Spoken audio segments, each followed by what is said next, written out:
Welcome to, Aha!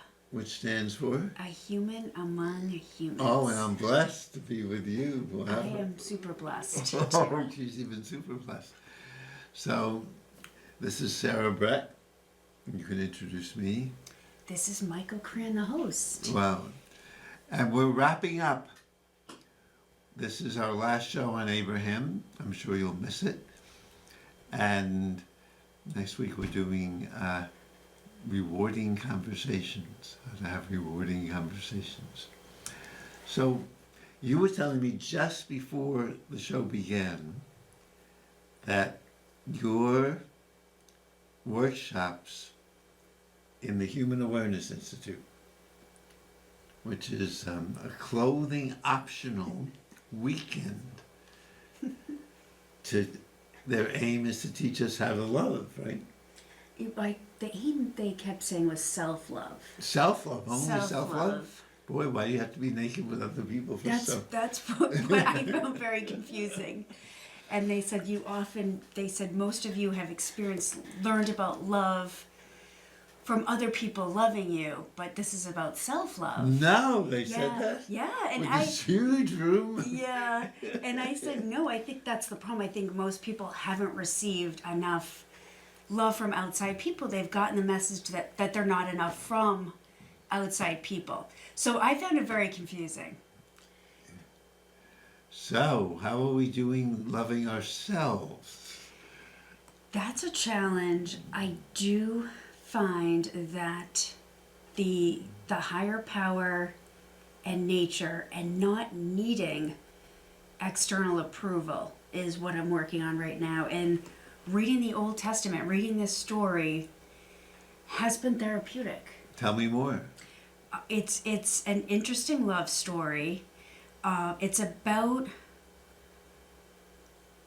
is about listening to your intuition. A lot of intuition.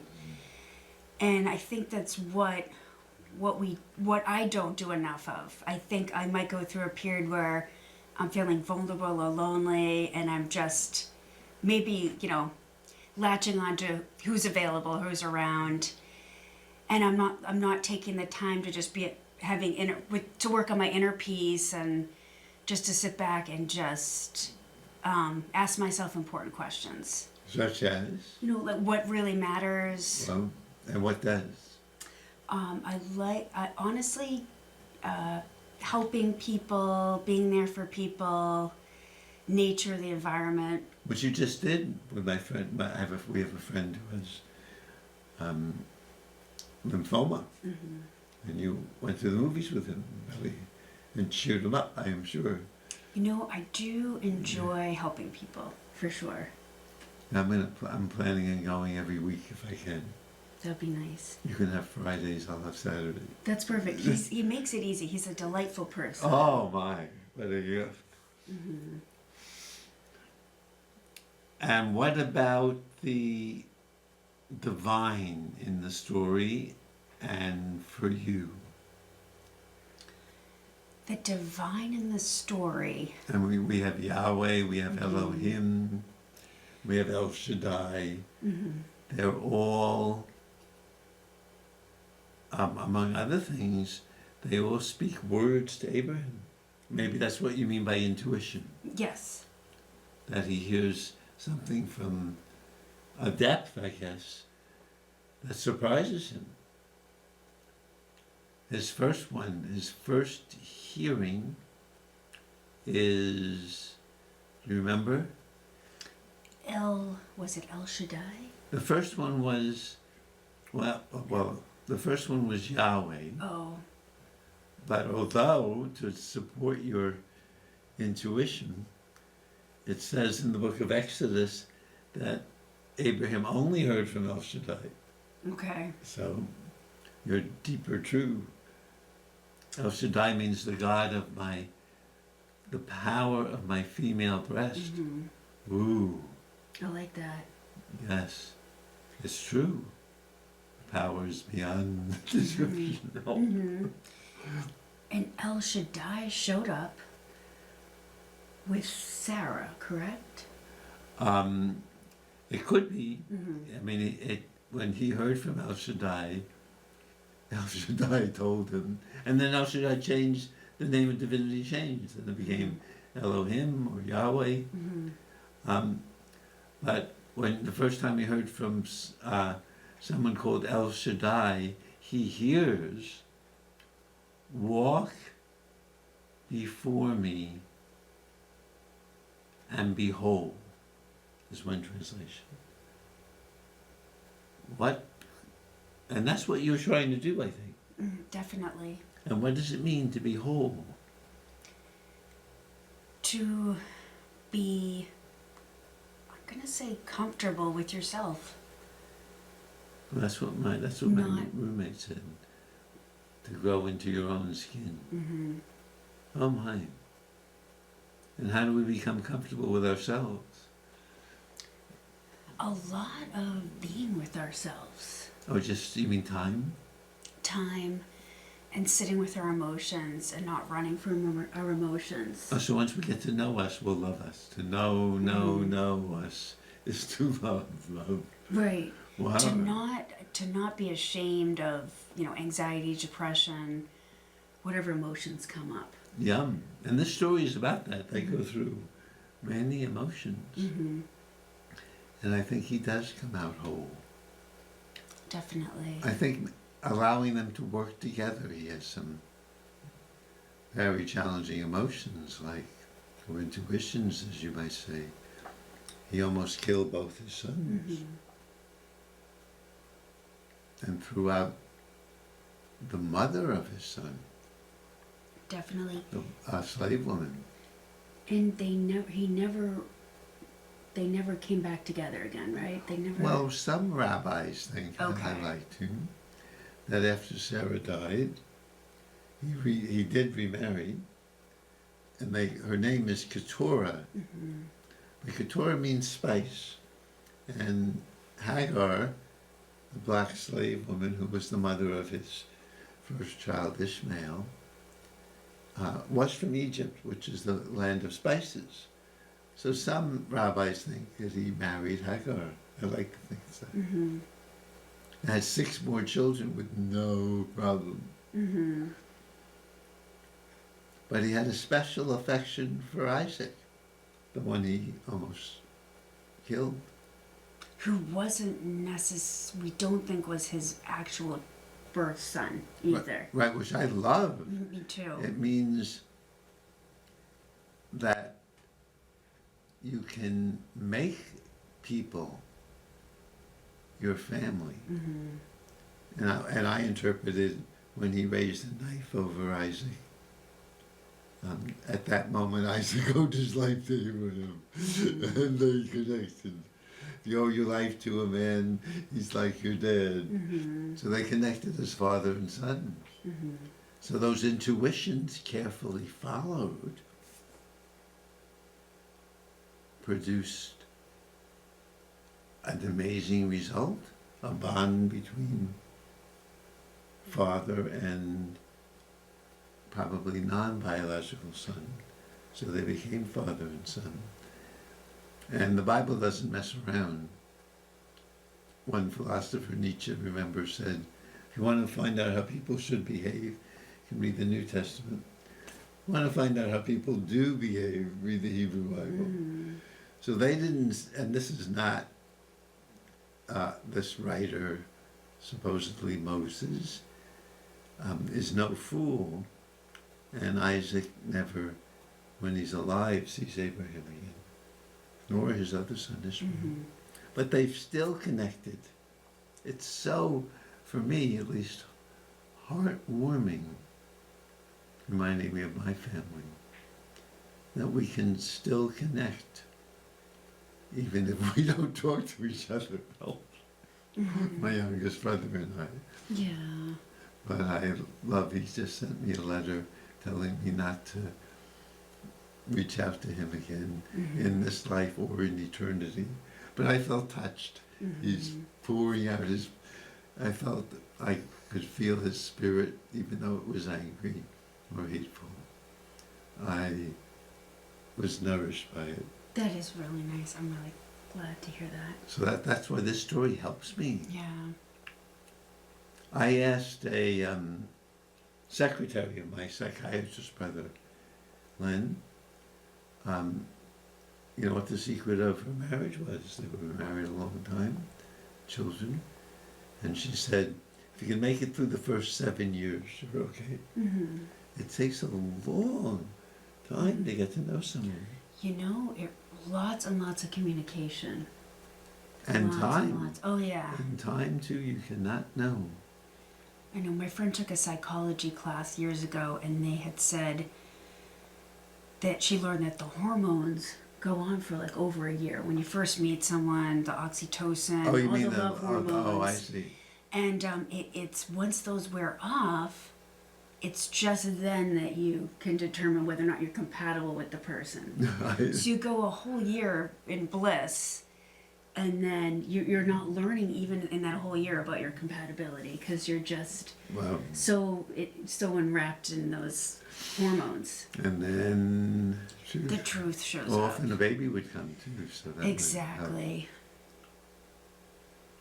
So let me sum up. So you learned that divinity for you is an intuition, Yes. What about for you? and learning. I love what you're saying.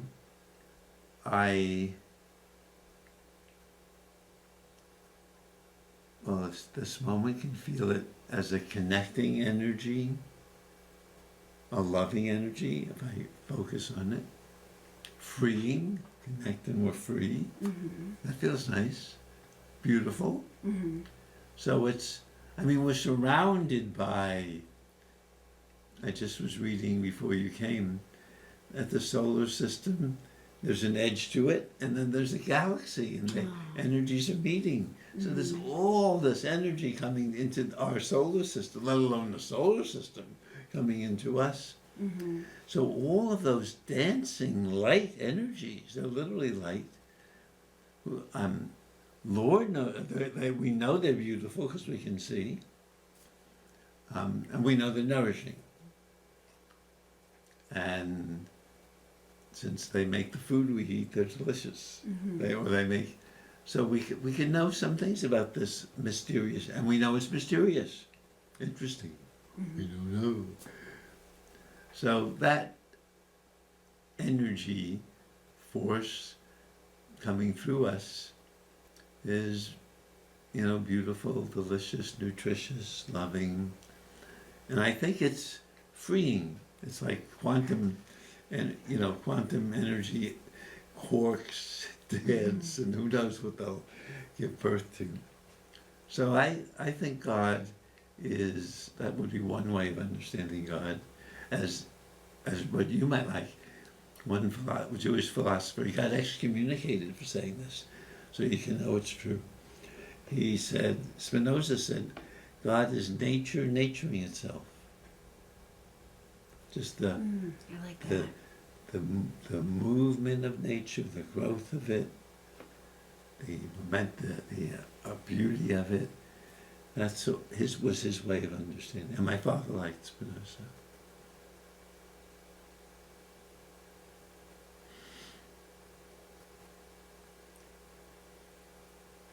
So anything else we want to say about the story? And you say somehow it's helping you. Helping you to trust your intuition Definitely. and believe that there's something special about it. And everybody else's maybe. Mm-hmm. Maybe. And sometimes we put so much, we kind of make lists and loop with indecision. And this is just, you know what, even if you go with your intuition and it's not great, the message was, hey, take Isaac up and kill Isaac. He did that until another message showed up, another message. Yeah, maybe he believed, yes. Yep. Something, I think he was, Alan Dershowitz said this, he was testing his intuition or his divine intuition, whatever. And I don't think he would have done it. Okay. He might not have known himself, but I don't think. But they did connect as father and son. to drop the knife. And what about other parts of the story? What about be a blessing and spread blessings to everybody on earth, all families on earth? And he hears that. What's that about? You know, it's a lot of pressure for one person, right? Good post that, Sarah. But I think that planted the seed that he really wanted to have children make children happen. Oh, So he heard that. Sarah heard that. probably, yes. And Sarah then said, hey, go with Hagar, go with the slave girl. And this way you can just keep spreading blessings. Oh, my. Could you do it in other ways, or you have to make children and spread blessings? I took it as spread blessings. I took it as he interpreted that as he wanted children. He was, Oh. I don't know. What about you? I like what you say, and I think it was, again, his creativity in making Isaac one of his children. Or maybe Ishmael too. Ishmael will never forget him, because he did the same thing with Ishmael. And started the Muslims. And they love Abraham. They thought he's a friend. They call him a friend of God. He seems to be faithful to what, nonviolent communication, what you're calling intuition, he calls it beloved divine energy. Yum. We feel it in each other. And one of the secrets of good conversation, rewarding conversation, is before, I have to remember this, maybe if I say it, before bringing up anything difficult especially, see if we can tune in to the beloved divine energy flowing through both of us. What do you think? I think that's a great idea. I can feel it. I forget. And Marshall Rosenberg, the founder of Nonviolent Communication, said that's the most important thing before you start talking about some of our challenges. And